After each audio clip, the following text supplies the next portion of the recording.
On this particular Friday, my best friends were waiting for me at Lake Ridge Junior High School. The championship game was the next morning. The entire school and community were excited. I finished fixing my little sister Julie's flat bike tire. I raced down the road, ran across the grass, jumped up the stairs, banged on the old screen door. Tori, another friend and teammate, said, "Mike, come on in." So I walked towards my friend's voice. I found him in his mom and dad's bedroom. He went into the restroom. I started looking around. I noticed on a nightstand about 10 feet away was a gun in a brown leather case. Curiosity got the best of me. I was 15 years old. I gravitated towards this weapon. I picked it up. I still remember thinking, this is kind of heavy. I wonder what the bullets in this gun look like. Tori came out of the restroom, walked over to me, took the gun from me, said, "Mike, I like to play around with this gun when my mom and dad aren't home. It's my dad's off-duty police gun, and I know where he hides it." I sat down on the white bedspread. He was 4 feet away from me, took the gun out of the brown leather case, flipped the cylinder to the side of the gun, and shook it. I watched 4 little silver bullets fall right next to me on the white bedspread. I could have reached out and picked them up. My mind even thought, I wonder how many bullets that gun does hold. With no bad intentions, this was an accident. Tori very playfully and casually pulled this gun up to his hip, pointed it at my chest, and pulled the trigger. Bang. The bullet hit my chest, punctured my right lung, sped through my body, hit my spine, physically knocked me back onto the bed. I passed out. Tori freaked out. I was regaining my consciousness probably 25 or 30 seconds later. The biggest frustration I was having, I couldn't breathe. Imagine how I felt. I was alone. I was scared. I saw a phone on the wall. I tried to get off the bed. My legs wouldn't work. I needed help. Where was my friend? He was in the kitchen, breaking dishes, throwing things. I'll be honest with you, I thought it was the end of it for me. And I want you to know on a personal basis, I promised God if I would live, I would be a better person than I was before. And I would help as many people in this world as I could. Tori came running back into the room, hovered over me, grabbed my shoulder, started shaking me. "Mike, you're faking it, you're faking it." I pulled up my shirt, showed him the hole in my chest. He ran to the phone, picked it up and said, "Mrs. Schlappi." He called my home and said, "Mrs. Schlappi, come quick. Mike's been hurt." He hung up the phone. He ran out of the room. I passed out again. The next thing I recall was my mother's presence. She touched my hand. She touched my face. She ran her fingers through my hair. My mother's presence gave me hope to live. What does that have to do with us here this morning? I want everybody in here to know that you matter. You matter to your family. You matter to your spouses. You matter to the good people that you work with. My mom called 911. It came across my friend's father's police radio that there had been a shooting at his address. He showed up. They rushed me to the hospital. They pulled me out of the back of the ambulance. You know, the body is an amazing creation. You know what saved me? It wasn't necessarily the doctors and nurses or my family and friends. My heart was on an in-beat as the bullet sped by. My grandma Schlappi, my last name is Schlappi. My nickname as a kid was Happy Schlappi. My 5 kids call me Pappy Schlappi. And my wife, on a regular basis, Crappy Schlappi. She brought me a cherry Slurpee from 7-Eleven, 9 o'clock at night. I'd been hurt 8 days earlier. I hadn't had much to smile about. I drank half the cherry Slurpee, I put the remainder on the nightstand by the hospital bed, and I went to sleep. The nurse came in, checked my blood pressure, stuck a thermometer in my mouth, and left the room. I got this great idea. What do you think I did with that thermometer? I stuck it in the last half of that cherry Slurpee. And it sat there for probably 15 minutes, got nice and cold. I heard the nurse coming back down the hall. So I removed it, put it back in my mouth, acted like I hadn't moved since she left me. She came in my room, stood next to the hospital bed, leaned over, pulled this thermometer out of my mouth, looked at it, and got all nervous and hysterical. Why? Because this little thing that doesn't lie said I was dead 20 or 30 degrees ago. I got in trouble. But I want you to know I laughed for the first time in 8 days. And that meant the world to me. Something else happened. They flipped me over in the hospital, sliced open my back, and took the bullet away from my spine. And I want you to know that was about the time in my life I let it go. I got it out of my system. In life, if you can forgive others, if you can say I'm sorry, you can do anything. I forgave my friend. I've never looked back. Tori, on the other hand, never really did forgive himself. They moved away from the neighborhood about a year later. He got involved in drugs and alcohol, tried to rob a bank with a loaded gun. He spent the last 10 years in federal prison in Fort Leavenworth, Kansas. I hope when he gets out in a year or two that we can go to lunch and get his life headed in the right direction. You know, in life, it doesn't matter what you've done up until now. Our future is spotless. I eventually left the hospital, and I got home with my family and friends. My mom, she provided that unconditional love that I so desperately needed. My dad, he provided that kick in the butt that I needed when I wanted to use my wheelchair as a crutch.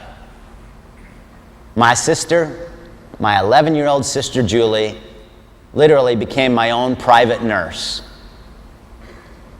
My dad would say, Mike, you can still be a great athlete. My mom would say, son, just because you can't stand up, you can be a contributing member of our community. Did you know I used to be able to do 10,000 things? Now I can only do 9,900. I can't do dishes, laundry, toilets. I would push 25 miles every day training for marathons. Well, on July 24th, 1981, I ran my first marathon. The race started at 5 o'clock in the morning. The first 13 miles were uphill. They let the 7 or 8 wheelchair rollers go first. I'm probably 3 miles into the race, and I'm starting to sweat. I'm starting to get blisters. Fear and uncertainty and doubt are creeping into my mind. And then they let all the ABs go. That's you, the able bodies. And so all the ABs are passing me on the uphill. And I'm pushing along, and I'm struggling a little bit. And this gentleman pats me on the right shoulder. And he says, good job, Mike. Don't quit. You're an inspiration. And I kept pushing, thinking, thanks. Shut up. Wait till the downhill. You know what I've learned in life? With the right attitude, the right perspective, the right patience, eventually things that are a negative can become a positive. Well, I made it to the top of that 13 miles. And then guess what? The last 13 miles are downhill. Picture this. A couple of hundred runners turning around and seeing 8 wheelchairs coming at them at 40 miles an hour. We passed many of these runners. I even passed the gentleman that patted me on the back, and I thought, good job, don't quit. You're an inspiration. I'll see you at the finish line. I got close to the finish line, and there's a lot of people because it was a parade. And everybody started clapping, and that felt good. But I remember thinking, wait a minute. I took off 3 hours ago when there were a lot of people clapping. Now everybody's clapping at the end, but what about the 26 miles in between when it was just me and my wheelchair in the road? And that's when I learned that all motivation is self-motivation. We have to wake ourselves up, motivate ourselves, and live life to the best of our ability. I thought something else. As I crossed that finish line, I thought, you know what? My dad's right. I can still be a great athlete. I'll just have to do it a little differently. I was starting to like myself. I'd forgiven Tori. I wasn't sure what other people thought about me. All of a sudden I'm 4'3" and I'm in a wheelchair. I wandered out to a school dance. I popped a wheelie in the corner. The lights were low. A lot of people were out mingling, doing their thing. I was feeling sorry for myself, wishing life was how it used to be. I saw a girl named Wendy start walking towards me. I thought, don't even think about it. She kept coming. She stopped about 8 feet away from me. Our eyes made contact. She said, Mike, I want to dance. My 15-year-old mind thought, go for it. I'd be happy to watch you. But she said, no, Mike, I want to dance with you. I said, okay. I wandered out on the dance floor. We found a place. I started moving my wheelchair with a bit of an attitude, and I had my head down and my eyes were looking at the floor. I didn't have cool, fancy front wheels that light up like these either. A few seconds later, I popped a wheelie and started dancing to the beat of the music. Well, the song ended. I tried to shake Wendy's hand and go back over there where I felt comfortable. She said 6 words I will never forget. Mike, I want one more dance. I said, okay. What kind of music do you think started coming through the speakers? Slow music. Everybody starts hugging and twirling and geeking. Everybody's staring at me. I'm used to it, no big deal. Look, you're all staring at me. I feel like wearing a little sign on my legs. I got shot. What's your problem in life? Well, everyone's staring at me in this gymnasium. I don't know what to do. Wendy's nervous. I'm sweating bullets. No pun intended. It was an awkward situation. Eventually, Wendy came over and knelt down on the ground right next to me. I've got to do something. So I started patting her on the head to the beat of the music. Probably 10 seconds later, I leaned over. I said, this isn't working. And I'm messing up your hair. Why don't you just sit on my lap? She stood up. I backed up. She came over and sat on my lap. And I want you to know I quickly became the envy of every young boy in that school. Why was this important to me? Because Wendy could have danced with Roger or Phil or Lance. But she took a chance to dance with me. Life is all about showing love and compassion to other people. You don't find happiness by looking inside. You find happiness by reaching out to your family, your customers, your friends. This is my gold medal from Seoul. I remember winning it. I remember the flag being raised. My family and friends were there. I'm going to put it on to relive the moment. I took it home. I was showing my family and friends. My mom tried to build this black velvet case to put this in. And I said, no, Mom, leave it out. I'm going to share it with people at schools, businesses, associations. But it'll get fingerprints on it. I don't care, Mom. Let's don't put it in that case. My mom liked it so much, she was going to bronze it. But I talked her out of it. Well, Sydney rolled around. We won our first 6 games. And then we're playing Holland in the semifinals. If we beat them, we play Canada the next night for the gold medal. Well, my friends here at Bixie, I want you to know we got beat again. But something entirely different happened to me. I was now a veteran, now the oldest on the team, didn't play as much. But I want you to know, I reflected on the fact of what a privilege it is to play on 11 international teams, 4 consecutive Olympic teams, and to represent 400 million Americans in the greatest sporting event on earth. The next night, we got up with excitement to play for the bronze medal. 15 seconds to go against Great Britain. It was a tie game. They called a timeout. They missed a shot with 5 seconds to go. Will Waller, our big man, grabbed the rebound, kicked it out to Paul Schulte. Paul Schulte rolled 7 or 8 feet past half court. I'm on the bench. He launches a shot from 35 feet with 3 seconds to go. I watched the clock above the basket. 3, 2, 1. As it hit 0, that ball hit the bottom of the net, and I'll tell you something, we didn't lose the gold. We won the bronze. I happen to have it with me here today. I will put it on with pride.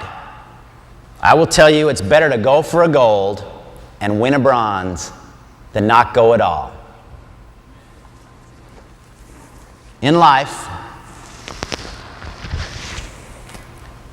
you do your best, and then you don't get depressed. I have 2 gold medals. I have 2 bronze medals. No silver medals. Those guys lose their last game. And I've learned a lot from earning these medals. They are symbols of excellence. The media's always been there, teammates, family and friends. But I happen to have another piece of metal with me here today that I'm going to share with you. And I'm going to let it take an equal place with these medals. It is right here. This is the bullet that came out of my back many, many years ago. I held it in my hand that day and I cringed. But I want you to know here today, I will put this around my neck and I will accept the fact that this challenge, this adversity has made me a better person. One of my challenges to all of us today, identify your disability.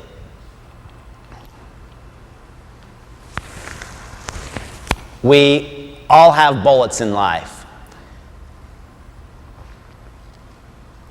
Some of us struggle with relationships. Some of us struggle with health. Some of our disabilities might be social, emotional, or spiritual. But I challenge every one of you to be willing to look deep inside and say, what stops me from being the best person that I can be? I am your flag. I was born on June 14th, 1777. I am more than just cloth shaped into a design. I am the refuge of the world's oppressed people. I am the silent sentinel of freedom. I am the emblem of the greatest sovereign nation on earth. And I'm the inspiration for which American patriots gave their lives and fortunes.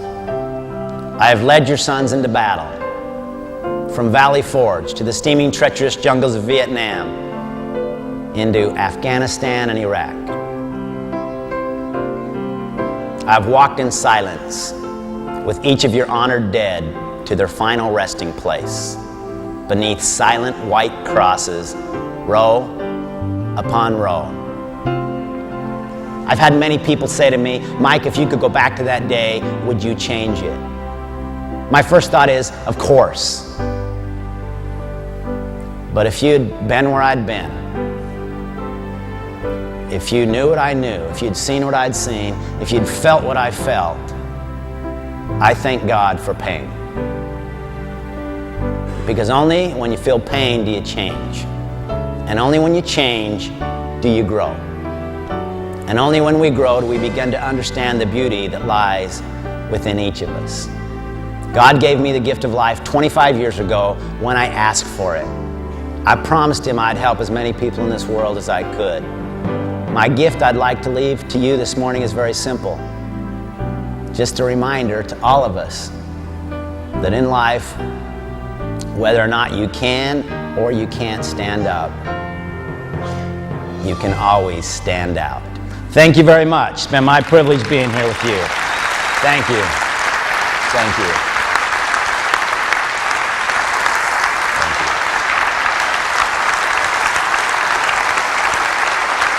Thank you.